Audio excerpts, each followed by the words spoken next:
સમગ્ર ગુજરાતમાં હવામાન વિભાગ દ્વારા અતિ ભારે વરસાદની આગાહીના પગલે ઠેર ઠેર વરસાદ વરસી રહ્યો છે। ત્યારે વરસાદના પગલે જ્યાં જુઓ ત્યાં પાણી જ પાણી નજરે પડતું જોવા મળી રહ્યું છે। ત્યારે બનાસકાંઠાની વાત કરીએ તો બનાસકાંઠામાં પણ વરસાદી માહોલ જોવા મળી રહ્યો છે। ત્યારે રાજસ્થાનના ઉપરવાસમાં પણ સારા વરસાદના કારણે બનાસ નદીમાં પણ પાણી ચાલી રહ્યા છે અને વરસાદી માહોલ વચ્ચે બનાસ નદીમાં પાણીનો ધરખમ વધારો જોવા મળી રહ્યો છે।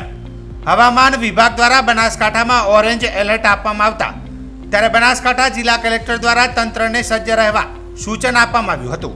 તેમજ નદી કાંઠે વસતા લોકો અને અન્ય લોકોને નદી નાળા અને ચાલતા પ્રવાહમાંથી પસાર ન થવા માટે જાહેરનામું પ્રસિદ્ધ કરવામાં આવ્યું હતું। તેમ છતાં અમીરગઢ બનાસ નદીના ચેક ડેમમાં યુવક ડૂબ્યો હોવાના આશંકા વ્યક્ત કરવામાં આવી રહી હતી।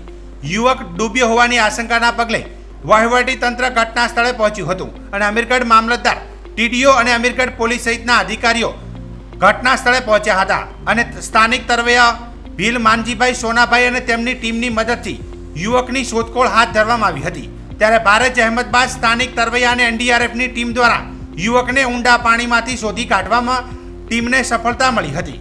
યુવકને પાણીમાંથી બહાર નીકાળ્યા બાદ યુવકના મૃતદેહને પીએમ અર્થે ખસેડવામાં આવ્યો હતો।